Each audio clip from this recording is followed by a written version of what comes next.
Dan kita berharap kita akan mendapatkan sukses dari salah satu pintu yang direncanakan oleh kita.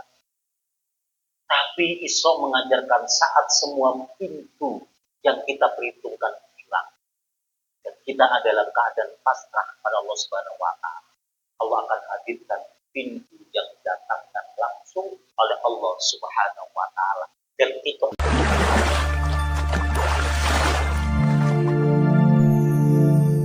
Rasulullah saat itu sedang mengalami puncak-puncak kesedihan yang kita sebut dengan Rasulullah kehilangan penopang sisi emosional kepada kita. Ini kan kadang di tengah-tengah lelah teman curhat, teman ngobrol, teman kecintaan yang tanpa batas, teman yang mempengaruhi kehidupan kita. Siapa? Nah, saat itu Rasulullah kehilangan yang bernama Sayyidatul Khadijah, sosok wanita yang menemani beliau dalam suka. Yang kedua, Rasulullah saat itu juga kehilangan sosok pelindung sosial. Siapa itu? Abu Bakar. Pamannya yang punya pangkat di kota Mekah, punya jabatan yang tertinggi di kota Mekah, bahkan berasal dari keturunan terhormat di kota Mekah saat itu. Dan yang terakhir, Rasulullah juga kehilangan tambatan yang berasal dari nasab keturunan, di mana seharusnya satu tempat yang berasal adalah tempat di mana asal dulu orang tuanya. Rasulullah, harapan Rasulullah saat itu menjadi pelindung. Tapi ternyata ketika Rasulullah menuju Taif berdakwah dan menjadi pendidikan, ditolak secara fisik. Dalam satu riwayat, Rasulullah diminta keluar dari satu tempat. Anak-anak sudah mulai nyiapin batu, kemudian para wanita sudah mulai siap untuk mendorong Rasulullah. Dorong ke kanan, batu, dorong kiri, kemudian dilempari batu. Rasulullah berlari dikejar oleh 3 pilar itu hilang pada saat itu yang kemudian disebut dengan amun. Artinya apa? Bahwa ternyata puncak kesuksesan Rasulullah itu bukan datang ketika Rasulullah itu merencanakan dalam perjalanan. Puncak sukses Rasulullah itu tidak datang ketika Rasulullah dalam keadaan baik. Tetapi puncak kesuksesan itu datang ketika Rasulullah merasakan pada titik-titik kesedihan dan puncak tambatan yang tidak hadir pada Rasulullah. Emosionalnya lepas, perlindungan sosialnya lepas, perlindungan martabat dan kekeluarganya juga hilang. Tapi justru saat itulah kemudian muncul satu kesuksesan yang bernama Isra dan berarti pesan kita hari ini bahwa proyek besar itu tidak lahir atau bukan lahir di masa-masa yang kita bicara tentang kita. Kesuksesan itu biasanya bukan datang pada saat yang nyata, tetapi proyek datang itu pada fase-fase kita dalam keadaan tertekan, tekanan target, tekanan cuaca ekstrim, tekanan kritik publik, ketekanan deadline dan seterusnya. Kalau kita mampu untuk memanage itu semuanya, maka akan datang yang namanya kesuksesan. Isra Mi'raj itu mengajarkan kepada kita bahwa tenaga manusia itu kalau terasa habis, maka Allah akan membukakan satu jalur yang namanya Tuhan. Saat manusia merasa bahwa pintu-pintu itu tidak tertutup, pintu rencana, pintu harapan, pintu kalkulasi kehidupan kita. Itu sudah kita rancang. Dan kita berharap kita akan mendapatkan sukses dari salah satu pintu yang direncanakan oleh kita. Tapi Isra mengajarkan saat semua pintu yang kita perhitungkan hilang. Dan kita adalah keadaan pasrah pada Allah Subhanahu wa Ta'ala. Allah akan hadirkan pintu yang didatangkan langsung oleh Allah Subhanahu wa Ta'ala. Dan itu adalah pintu dari sebuah kesuksesan yang fenomenal bagi manusia. Itu namanya ya. Jadi Isra itu mengajarkan kepada kita apa? Kepasrahan yang tinggi, di mana pasrahan itu ditambahkan kepada Allah Subhanahu wa Ta'ala. Saat tenaga manusia sudah mulai habis, maka Allah akan membuka jalur kehidupan. Yang kedua, Isra itu adalah sebuah perjalanan yang berproses. Maka judulnya adalah perjalanan tanpa jalan. Tetap disebut dengan perjalanan, maka kalimatnya adalah Asra. Berarti Allah tetap mempertunjukkan kepada manusia bahwa yang diperjalankan itu tetap hamba Allah, tetap sosok Muhammad yang perlu proses. Maka minal masjidil haram ilal masjidil aqsa. Ada satu perjalanan di mana perjalanan itu diturunkan satu binatang yang bernama buraq. Bisa nggak sih Allah memperjalankan Muhammad itu Rasulullah SAW langsung aja napa sih? Wus, ya banget. Tetapi Allah memberikan satu kesempatan sisi kemanusiaan. Apa itu? Hasil manusia itu tidak instan, dia perlu proses. Isra-nya adalah perjalanan horizontal, Mi'raj adalah perjalanan vertikal. Lalu apa maknanya? Ya, kalau kita hubungkan dengan teman-teman di sini, jalan tol tidak lahir dari niat baik saja.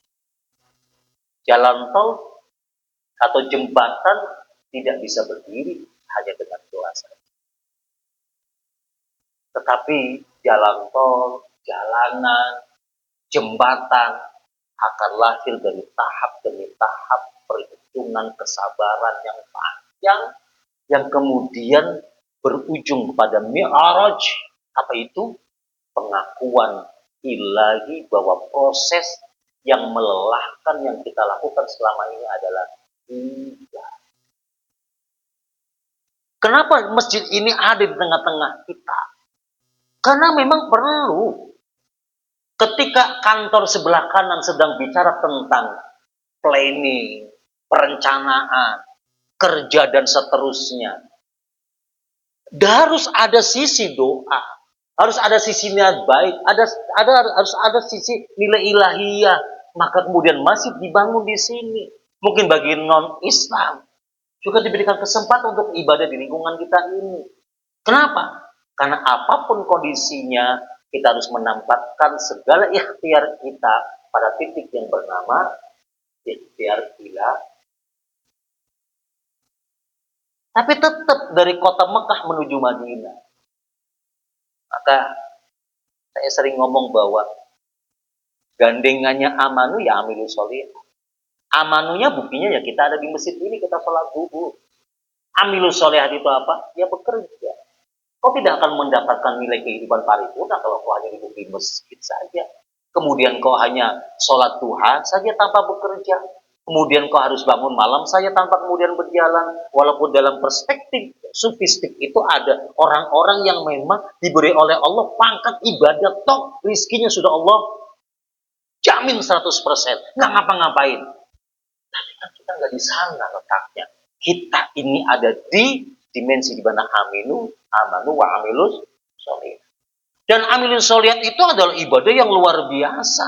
Apa yang kita kerjakan dan di mana pekerjaan kita itu manfaat untuk orang, kemudian baik pekerjaannya tidak merugikan orang lain, itu amilus sholihat. Kalau amilus sholihat, maka kita akan mendapatkan pahala sebanyak orang itu menikmati. Berapa juta jalan tol itu yang berapa orang yang menikmati jalan tol itu? Berapa miliar orang yang kemudian menggunakan jembatan Suramadu itu bolak-balik setiap hari, bahkan nanti kalau lebaran, maka yang merencanakan itu, yang membangun itu, kemudian yang membuat planning-planning itu mendapatkan pahala amilus solihah. Maka jangan berharap diri kita semuanya yang ada di sini tiba-tiba menjelma ingin jadi pusat, ingin jadi kiai untuk mengharapkan surga. Jangan, rugi saya. Kebanyakan ustadz bersaing dengan saya. Pak Maruf nanti kebanyakan saingnya. Ya sudah, yang jadi ustadz, ngurusin masjid. Yang di luar, yang ada di kantor kanan kiri lantai sekian, fokus saya sedang amilul solihat. Karena apa? Rumusan agama kan sederhana. Ad-dunya mazra'atul, dunia itu tanaman akhir. Jadi mi'arad adalah pengakuan ilahi bahwa proses itu melelahkan dan itu bernilai. Lalu pertanyaan Ustaz, apakah rezeki kita datang dari ikhtiar kita? Rezeki itu datang bukan dari ikhtiar kita. Ikhtiar kita adalah wasilah untuk mendatangkan rezeki dari Allah. Sehebat apapun kita bekerja, kalau Allah belum berkehendak tidak akan datang. Lah apalagi nggak kerja, maka Allah tidak akan mendatangkan rizki. Karena datangnya rizki itu bersama dengan sunnatullah yang ditambatkan kepada makhluknya Allah. Cicak rizkinya ya dari Allah. Ikhtiarnya dengan apa? Ya lidahnya maju. Manusia itu rizkinya dari mana? Dari tangan kaki, dari otak, dari gerakan kita. Maka kemudian wasilahnya ya lewat itu semuanya. Nah, jamaah yang dirahmati Allah Subhanahu wa taala, maka jangan pernah untuk melepas kata ikhtiar dengan kalimat ilahi. Mana cirinya gampang? Secapek apapun kita bekerja, secapek apapun kita cari rezeki, jangan copot Allah dalam hati kita. Supaya nggak copot-copot bagaimana? Ya waktunya zuhur ya sholat zuhur, waktunya sholat asar ya sholat asar, waktunya sholat Jumat ya sholat Jumat. Karena sholat itu sebagai cara menentukan keberadaan Allah dalam jiwa kita. Saya ingat dengan sosok CEO. Saya punya teman CEO dari perusahaan ekstensi besar di Indonesia, Bapak Insya Allah. Mohon maaf, dia non muslim. Saya lama 4 tahun, 5 tahun menjadi pembina di perusahaan. Apa kata dia? Ustaz, bikin karyawan saya mau sholat. Kenapa Pak? 80% karyawan saya itu muslim. Bikin mereka mau sholat. Kalau mereka sudah takut dengan Allah, pasti mereka juga mampu untuk menghargai hambanya Allah. Tapi kalau mereka sudah tidak takut dengan Allah, maka pasti dia akan berkhianat kepada saya. Ajarkan mereka takut dan dekat kepada Tuhan. Itu kan hebat. Itu kan luar biasa. Nah, kemudian yang ketiga, masih 5 menit lagi. Ada yang namanya buruk. Buruk itu kendaraan yang Allah berikan. Sunnahnya itu keren lah. Kalau bahasanya, ini saya sering ngomong, ini teknologi ilahiyah. Teknologi ketuhanan. Etika buruk itu, Pak. Yang pertama itu, dia sangat cepat jalannya. Tunduk kepada perintah Allah. Kemudian dia tidak melukai Rasulullah sekalipun cepat. Dan yang terakhir itu apa? Dia patuh pada baginda Muhammad SAW. Nah, refleksi di kehidupan kita apa? Ya, kita boleh melakukan percepatan proyek. Kita boleh melakukan target dengan progres yang luar biasa. Dan kita harus melakukan tuntutan efisiensi di perusahaan. Tetapi ingat, kecepatan tanpa kendali itu kehancuran. Dan teknologi tanpa akhlak itu akan menimbulkan bencana dan kerusakan. Illegal law, utang hancur. Kenapa? Tanpa akhlak, tanpa kendali, maka timbul bencana.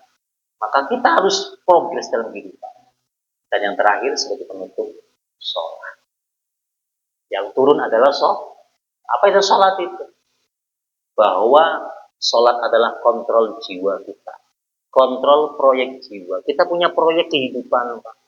Proyek rumah, proyek macam-macam, proyek untuk sukses hidup supaya kita sejahtera uangnya, banyak uang. Tapi yang kita lupa adalah kita harus punya proyek jiwa, proyek yang jarang kita urus lah. Kemudian kalau pulang kita merasa lelah, ya capek. Karena capek itulah kemudian gampang marah dengan istri, marah dengan anak, marah dengan atasan, marah dengan sesama sejawat di kantor. Maka sholat itu tidak turun di bumi. Sholat itu tidak turun di masjid dan musola. Apa kurangnya Ka'bah? Tapi sholat itu turun di Sidratil Muntaha. Allah Subhanahu wa Ta'ala. Artinya apa?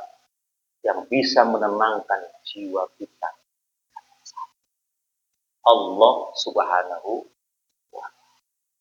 Bapak boleh pilih, Bapak boleh datang ke Ustadz yang jauh. Bapak boleh bersenang-senang tuh dengan duit yang banyak. Mungkin nambah istri, mungkin maunya mobil yang mewah. Tapi sumber ketenangan jiwa yang hakiki itu Allah. Mau capek-capeknya wisata ke puncak, senang-senang pulang, capek, lelah. Ingat lagi, ya elah tagihan, belum kelar ini ya. Tapi problem itu kan dalam kehidupan itu ada. Yang bisa mengkondisikan apapun yang terjadi pada hidup kita adalah tatma'inul qulub, dan itu hanya milik Allah Subhanahu wa Ta'ala. Sholatlah